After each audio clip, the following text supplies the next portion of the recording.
கிறிஸ்துவுக்குள் பிரியமான சங்கமம் கிறிஸ்தவ தமிழ் வானொலி நேயர்களுக்கு அன்பின் வாழ்த்துக்கள். இன்றைய மன்னா சங்கீதம் 138:8. பிரியமானவர்களே, இன்றைக்கு நீங்கள் மனமுடைந்து துக்கித்து வேதனைப்பட்டு கண்ணீரோடு இருக்கின்றவரா? கொஞ்சம் சிந்தித்து பாருங்கள். கர்த்தர் உங்களுக்காக எவ்வளவோ செய்திருக்கிறார், இனியும் செய்ய போகிறார்.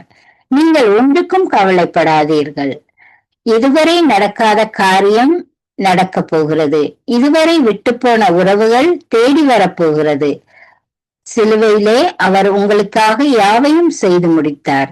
உங்களுக்காக முள்முடி சுட்டப்பட்டு சாபத்தின் வல்லமையை தகர்த்தார். உங்களுக்காக கைகளிலே ஆணிகள் கடாவப்பட்டு உங்களை தம்முடைய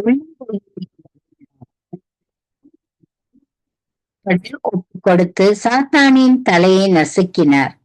சரீரமெல்லாம் சவுக்குகளினால் அடிக்கப்பட்டு உங்களுடைய நோய்களை குணமாக்கும் தழும்புகளை ஏற்றார். இவ்வளவு காரியங்களை உங்களுக்காகத்தான் கர்த்தர் செய்தார். நீங்கள் அறிக்கை பண்ணுங்கள், கர்த்தர் எனக்காக யாவையும் செய்து முடிப்பார்.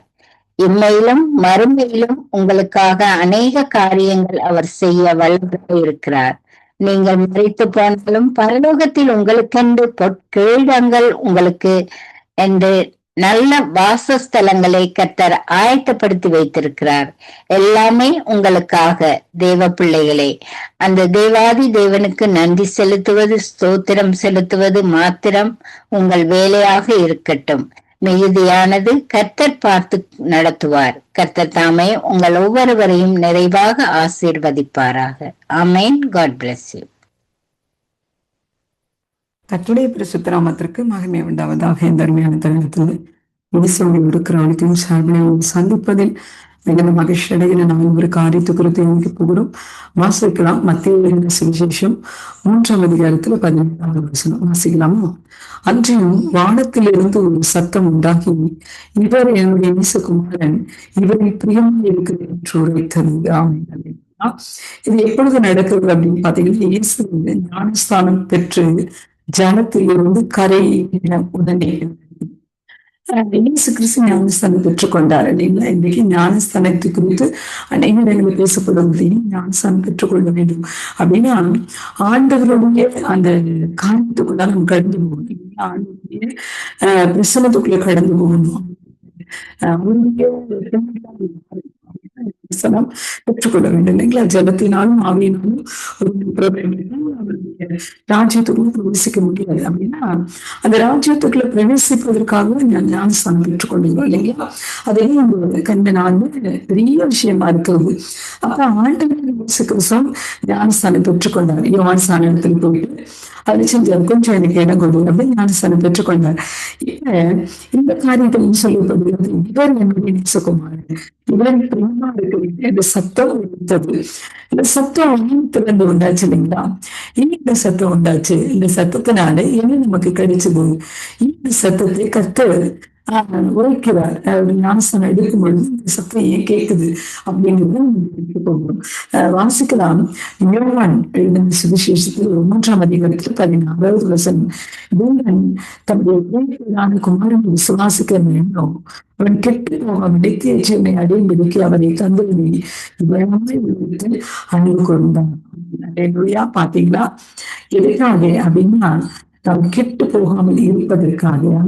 அந்த பிரியமான நேசகுமாரன் எதற்காக இந்த உலகத்துல பிறந்தார், எதற்காக வளர்ந்தார், எதற்காக ஞானஸ்தானம் பெற்றுக்கொண்டார், எதற்காக செய்தார், எதற்காக சிலுவை சுமந்தார், எல்லாமே நாம கெட்டு போகாம இருப்பதற்காக தான். அது மட்டும் இல்ல, நித்திய ஜீவனை அடையும்பதற்காக தான். இந்த உலகத்துல எதோட பெரிய பாக்கியம் ஒன்றும் இல்லைங்க. ஒருவேளை இன்னைக்கு இந்த காரியம்லாம் என்னன்னு தெரியாம இருக்கலாம். எதுக்காக நித்திய ஜீவன், எதுக்காக ஆண்டவர் உலகத்துக்கு பிறந்தார், ஆண்டவர் வந்து பிறந்தார் அப்படிங்கிற காரியங்கள் நமக்கு தெரியாமலே இருக்கலாம். அதை கர்த்தர் சொல்லுகிறார், எல்லாமே உங்களுக்காக, உங்களுடைய ராஜ்யத்தினுடைய காரியத்துக்காக தான். அப்ப இன்னைக்கு உலகத்துல நன்மைகளை பெற்றுக்கொள்கிறோம் அப்படின்னு கேட்டு நன்மைகளை பெற்றுக்கொள்ளலைன்னா எதற்காக ஆண்டவரிடத்துல ஜெபிக்கிறோம் என்பதையும் தெரிந்து கொள்ள நினைக்கிறேன். இந்த உலகத்துல நன்மை எடுத்து மாத்திரம் ஆண்டவரை பற்றி எடுத்துக் கொண்டிருந்தா அது அதோட காரியம் ஒன்றும் இல்லை. அதையே அதை காட்டிட வேண்டும் ஒன்று இருக்குது. எல்லாவற்றையும் கர்த்தர் உங்களுக்கு எனக்கு தந்து கொண்டிருக்கிறார். அது மாத்திரம் வாழ்க்கை அல்ல, அதை தாண்டி இன்னொரு வாழ்க்கை நமக்கு இருக்கிறது. அதான் நித்திய ஜீவன். அதற்காக ஆண்டவரை தேடுவோம், அவருக்குள்ள வாழுவோம். நிச்சயமா கர்த்தர் உங்களோடு இருந்து ஆசீர்வதிப்பார். நாங்க ஜெபிக்கலாமா? எங்க தகப்பனே, இந்த நாளே கர்த்தர் எங்க கூட பேசியிருக்கிறீங்கப்பா. அதுவே இந்த பிரியமான நேசகுமாரன் எங்களுக்காகவும் வந்திருக்கீங்க. அதற்காக நன்றி. இந்த காரியத்தை தொடர்ந்து நாங்க தியானிக்க எங்களுக்கு உதவி செய்யுங்க. இது கேட்க போகிற ஒவ்வொரு ஆசீர்வதிப்பீராக. கிறிஸ்து நாமத்தில் ஜெபிக்கிறோம் எங்கள் நல்ல பிதாவே. ஆமென், ஆமென். God bless you all. கிறிஸ்துவின் நாளுக்கென்று இருக்கிற ஜீவனை எரேமியாவின் புஸ்தகம் 31வது அதிகாரம் 13வது வசனம். என் ஜனங்கள் நான் திருப்தியாவார்கள். என் கருமையான சகோதரர்களே, கர்த்தர் உங்களை நன்மை திருப்தியாக்கி ஆசீர்வதிக்கின்ற நம்முடைய வாக்குகளை நீங்கள் ஆத்துமாக்களுக்கு சமாதானம் இல்லாமல்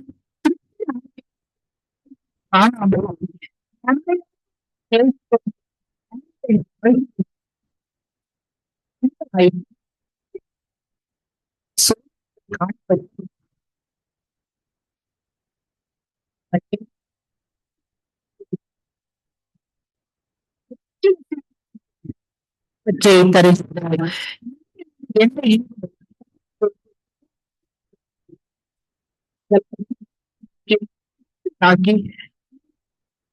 செய்து ஆசைப்படுகிறார். தம்முடைய ஜனங்களை நன்மை திருப்தியாகி நடத்துவதை முதலாவதாக பார்க்கலாம். மீகாவின் புஸ்தகம் 5வது அதிகாரத்தை நாம் வாசிக்கிறோம். அங்கே சீமோன்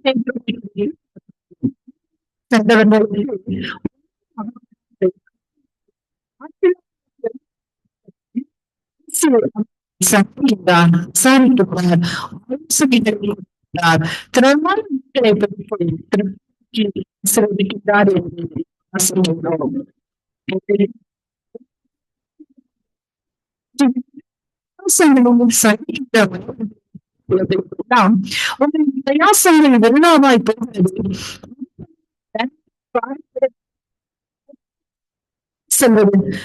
பிரச்சனைகளை எப்படி அவ்வளவுதான் நம்மை தேடி வராது என்று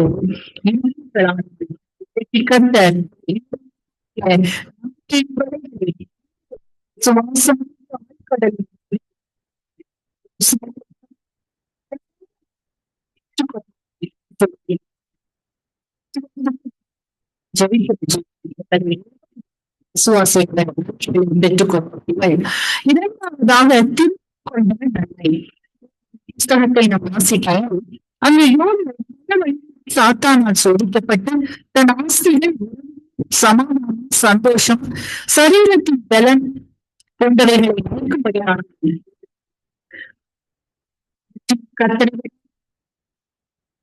நேசித்தபடியே மீண்டும் இரண்டு யாரும் திருப்பிக் கொள்கிறான். ஜெயத்திற்குள் அழைத்து சென்றோம்.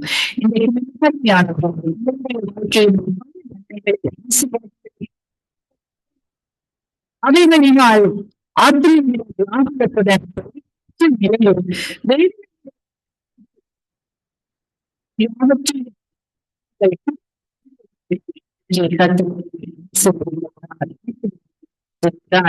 மூன்றாவதாக திருப்தியாக்குகின்றது.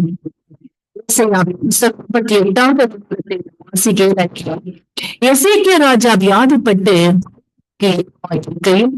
எசேக்கியா கர்த்தரை நோக்கி அழுது, கர்த்தாவே, தன் ஜீவனுக்காய் அழுது கர்த்தர் கண்ணீரை கண்டு இதோ என் நாட்களுடைய 17 வருடம் சொல்லி 5 நாட்களை திருப்தியாக்கி ஆசைப்படுகின்றோம். உங்களின் சூழ்நிலைகளாகிய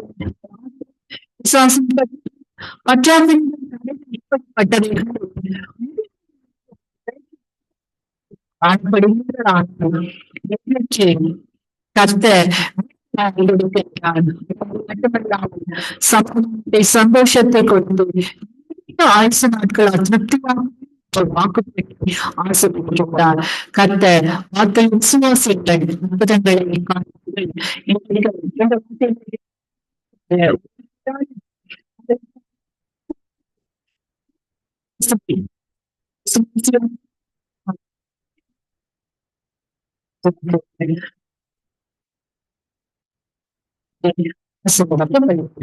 இந்த வார்த்தைகள் மூலம் கருதுகின்றது.